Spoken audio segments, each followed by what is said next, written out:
ओम नमः शिवाय। ओम नमः शिवाय। शिव हरि बच्चों। बोलो श्री कृष्ण भगवान की जय। श्री भागवत की जय। बच्चों, आज मैं सुख सागर भागवत का पहला अध्याय सुनाने जा रही हूँ। श्री भागवत महात्म, भक्ति ज्ञान और वैराग, सच्ची दानंद स्वरूपा।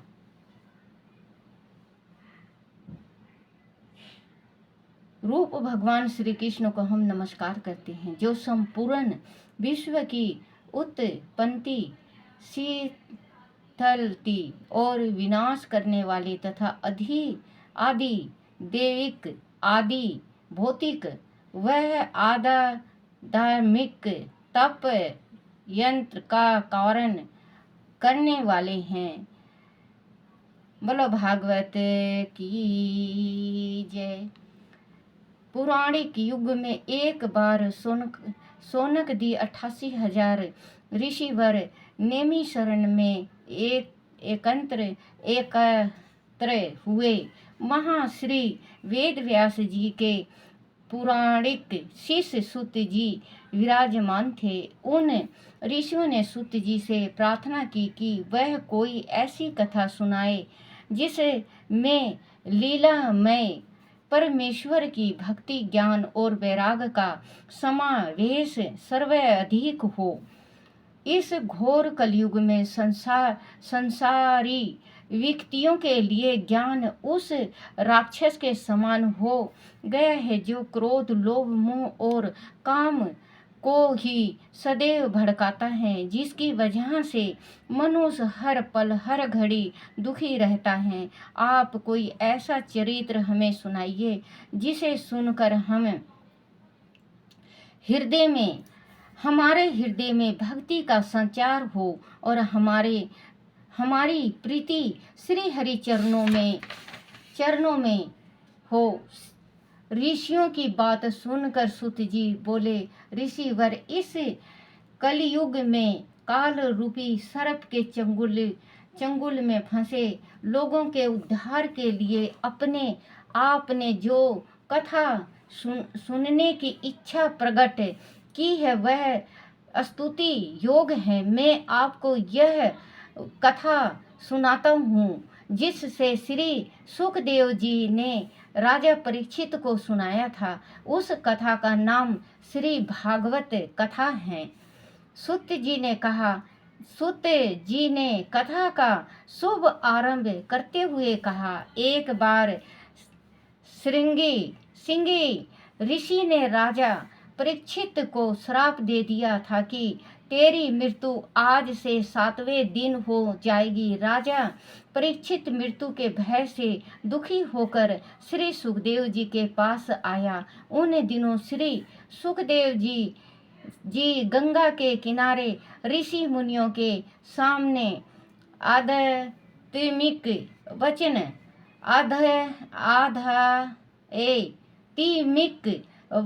प्रवचन किया करते थे। राजा की प्रार्थना पर उन्होंने उसका मृत्यु भय दूर करने के लिए यह श्री भागवत कथा सुनाई थी। जिस समय श्री सुखदेव जी कथा सुनाने के लिए तैयार हुए, उसी समय स्वर्ग के देवगण अमृत कलश लेकर वहां उपस्थित हो गए और सुखदेव जी से बोले, ऋषिवर, आप यह अमृत पीकर अमर हो जाइए और हमें कोई सुंदर कथा सुनाइए। भगवानों ने उसको ऋषि को लालच दिया कि अमृत पी के सुखदेव जी को कि अमृत पी के आप अमर हो जाओ और हमें अच्छा कथा सुनाते रहो। सुखदेव जी ने इस पर श्री सुखदेव जी ने देवताओं से कहा, इस अमृत को पीकर तो लोग देवों की भांति अमर हो जाते हैं। वह अमृत हमारे किसी काम का नहीं है। स्वर्ग में आयु का कुछ पता नहीं चलता। यहाँ ब्रह्मा के एक दिन में 14 इंद्र बदल जाते हैं। तुम्हारे इस अमृत से तो वह कथा अमृत के समान है। सुखदेव जी ने कहा भगवान इनसे, देवताओं से, कि भगवान ये भागवत तो अमृत से भी ज़्यादा है। जो भगवान का ये भागवत सुनता है वो अमृत पान ही करता है, जिसमें भगवान श्री कृष्ण का चरित्र है और जिसे सुनने के उपरांत मनुष्य जन्म तथा मृत्यु के आगमन से आवागमन से मुक्त हो जाता है। जो भागवत सुनता है, भागवत कथा सुनता है, वो मृत्यु मरण जीवन से मुक्त हो जाता है, वो भगवान के चरणों में चला जाता है। महाराज परीक्षित भी इस कथा को सुनने की इच्छुक से वह कथा सुना। सनकादिक महर्षियों ने नारद मुनि को 1 सप्ताह के भीतर सुनाने की विधि बताई थी। आप भी यदि सुनने के इच्छुक हो तो विराजें। सूत जी की बात सुनकर देवगण तो वह बैठ गए, पर सोनक दी ऋषियों ने श्री सूत जी से पूछा, सूत जी, नारद जी तो 2 घड़ी से अधिक कहीं रुकते नहीं, फिर वह 7 दिन तक एक स्थान पर कैसे रुके रहे? सारे ऋषियों ने जवाब सवाल करना स्टार्ट कर दिया कि नारद जी तो 2 घड़ी 1 घड़ी कहीं रुकते ही नहीं। भगवान इधर से नारद इधर से उधर, इधर से इधर चुगलियाँ लगाते रहते हैं, भगवान नारायण नारायण करते ही रहते हैं।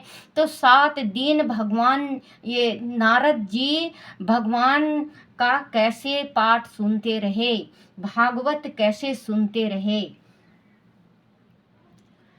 सूत जी बोले, एक समय सनक, सनातन और सनत कुमार नामक 4 ऋषि भाई घूमते हुए बद्रिका आश्रम में आए। वहाँ उन्होंने नारद जी को उदास बैठे देखा तो पूछा कि आज वह किस मानसिक चिंता में डूबे हुए हैं। इस पर नारद जी ने उन्हें 4 ऋषियों को प्रणाम कर अपनी चिंता का कारण बताते हुए कहा कि इस कलयुग में वह चारों ओर घूम फिर कर आए हैं, तो उन्होंने देखा कि हर तरफ आपाधापी मची है। सत्य का पालन, पवित्र तपस्या करने का व्रत, दान और दया सभी लोग छोड़ चुके हैं। अपने माता पिता का कोई आदर नहीं करता। सभी अपने अपने स्वार्थ और सांसारिक मोह माया में उलझे हुए हैं।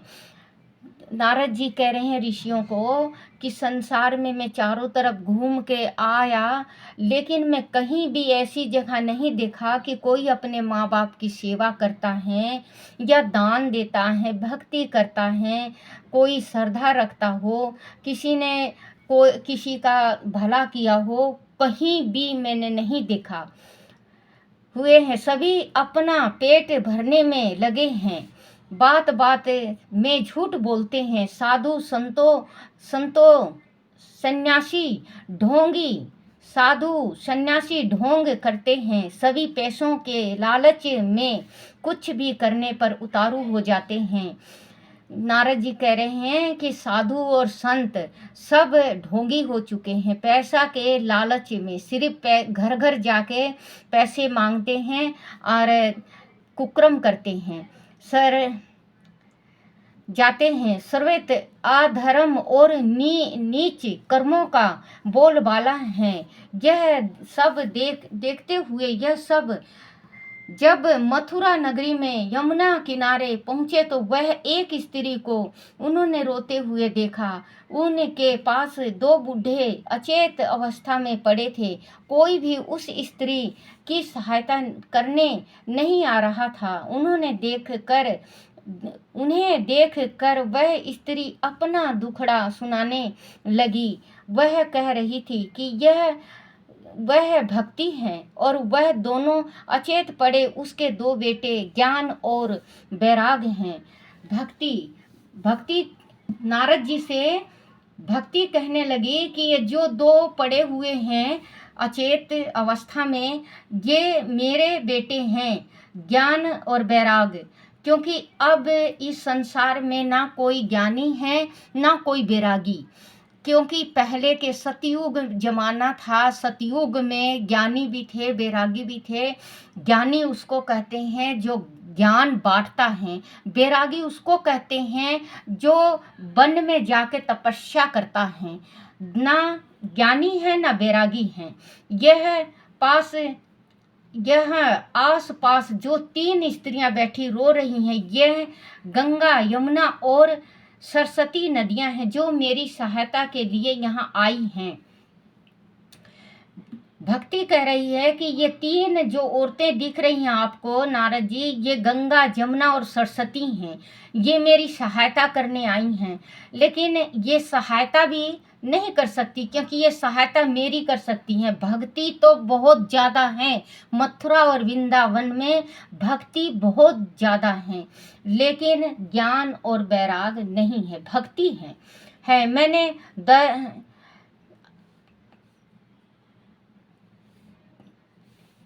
नदियां हैं जो मेरी सहायता के लिए यहाँ आई हैं। मैंने द्रविड़ प्रदेश में जन्म लिया था। कर्नाटक में मैं श्यानी होकर दक्षिण में रही। यहाँ से चलकर मैं गुजरात पहुंची और वहाँ मैं बूढ़ी हो गई। लेकिन जब से मैं यहाँ वृंदावन आई हूँ तब से मैं फिर से जवान हो गई हूँ, क्योंकि भक्ति वृंदावन में बहुत ज़्यादा है। जवान हो गई हूँ, परंतु मेरे ये दोनों बेटे ज्ञान और वैराग कलयुग के पापों की अग्नि से भस्मीभूत होकर अचेत हो गए हैं। इसी से मैं दुखी हूँ। मेरे पुत्र तो बूढ़े और मैं जवान हूँ।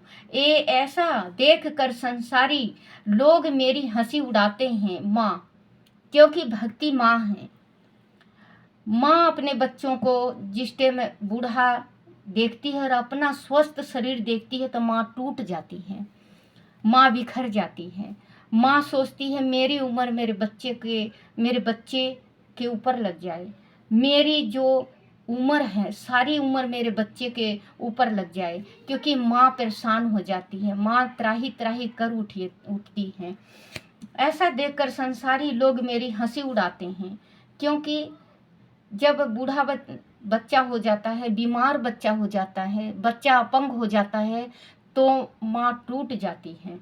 नारद जी ने उन्हें समझाया कि कलयुग की वजह से तेरे पुत्र ने अपनी मर्यादा का त्याग कर दिया है। भाव यही है कि कलयुग में भक्ति के द्वारा ही परमात्मा का सहचर्य संभव है। ज्ञान वैराग को कोई नहीं पूछता। राजा परीक्षित ने भी दया करके कलयुग को छोड़ दिया था। इसी का परिणाम उन्हें भुगतना पड़ रहा है।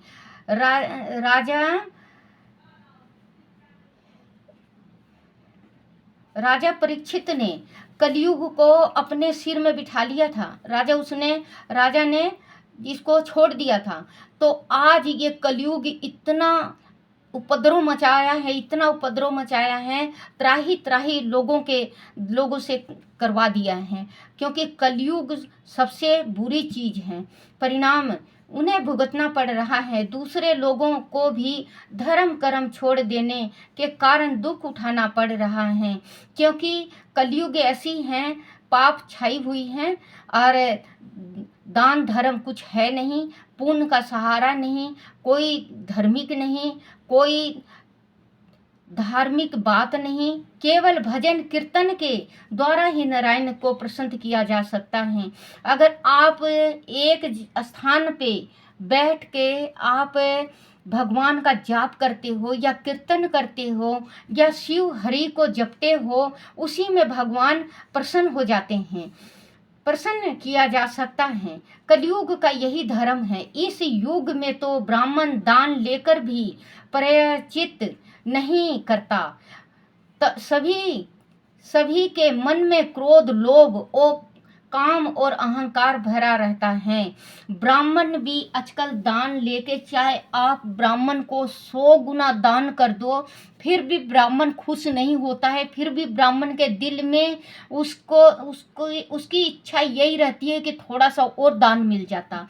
पहले के ब्राह्मण जो थे वो दान लेकर आया करते तो 2 हिस्सा कर दिया करते, एक हिस्सा अपने घर में रखा करते और एक हिस्सा दान कर दिया करते। लेकिन अब के ब्राह्मण हैं वो दान नहीं करते, वो दान लेके पचा लेते हैं। लेकिन दान बच्चों, जो ब्राह्मण है दान लेके दान पचता नहीं है, दान तो निकलता ही निकलता है। तो वही ब्राह्मण को भी दान देना चाहिए। मन में क्रोध, लोभ, काम और अहंकार भरा रहता है। नारद जी की बात सुनकर भक्ति ने कहा, महर्षिवर आप धन्य हैं, मुझे बड़े भाग से आपके दर्शन हुए हैं। आप सभी का दुख हरने वाले हैं। माँ भक्ति कहती है कि मुझे आपका दर्शन बहुत दुर्लभ से हुआ है। अब आप मुझे कोई ऐसा रास्ता, कोई सहारा, कोई ऐसी चीज बताओ जो मेरे बच्चे स्वस्थ हो जाएं, उठ जाएं, जो मेरे बच्चे मेरे से भी ज़्यादा जवान हो जाएं। दुख हरने वाले हैं, आप कोई ऐसा उपाय बताइए कि मेरे ये दोनों पुत्र ज्ञान और वैराग फिर से युवा हो जाएं। इससे मेरा दुख छूट जाएगा और मुझे फिर से जीवन दान मिल जाएगा। माँ भक्ति कहती हैं कि मेरे बच्चे बिल्कुल स्वस्थ हो जाएं और मेरे बच्चे तंदुरुस्त हो जाएं तो मुझे सहारा मिल जाए। क्योंकि बच्चे जिस टाइम जवान हो जाते हैं तो माँ बाप के सहारा हो जाते हैं, माँ और बाप दोनों का सहारा हो जाते हैं। चाहे माँ बाप कितने भी बूढ़े हो जाएं, लेकिन अपने बच्चे को देख के उनका दिल जवान रहता है। ये सोचते हैं कि आज मेरा बच्चा जवान हो गया है, मेरे लाठी का सहारा हो गया है, मैं कंधा पकड़ के चल सकता हूँ अपने बेटे के साथ।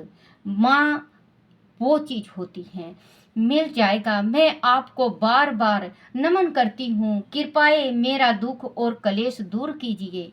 नारद जी से कहती हैं कि मेरा जो दुख है, मेरे बच्चों के कारण मेरा दुख जो है वो आप दुख दूर कर सकते हैं और आप ही दुख दूर करेंगे। आप उपाय कोई ऐसी बताओ जो मेरे बच्चे वृद्धा हो चुके हैं और वो बच्चे मेरे जवान हो जाएं। बोलो श्री कृष्ण भगवान की जय, भागवत की जय। श्री कृष्ण गोविंद हरे मुरारी, हे नाथ नारायण वासुदेवाय। श्री कृष्ण गोविंद हरे मुरारी, हे नाथ नारायण वासुदेवाय। हे नाथ नारायण वासुदेवाय, हे नाथ नारायण वासुदेवाय। श्री कृष्ण गोविंद हरे मुरारी, हे नाथ नारायण वासुदेवाय। हे नाथ नारायण वासुदेवाय, हे नाथ नारायण वासुदेवाय। श्री कृष्ण गोविंद हरे मुरारी, हे नाथ नारायण वासुदेवाय। कृष्णा कृष्णा, राधे राधे, राधे राधे, राधे राधे। शाम मिला दे, शाम मिला दे, शाम मिला दे। ओम नमः भगवते वासुदेवाय। ओम नमः भगवते भगवते वासुदेवाय। ओम नमो भगवते वासुदेवाय। ओम नमो भगवते वासुदेवाय। ओम नमः भगवते वासुदेवाय। बोलो श्री कृष्ण भगवान की जय।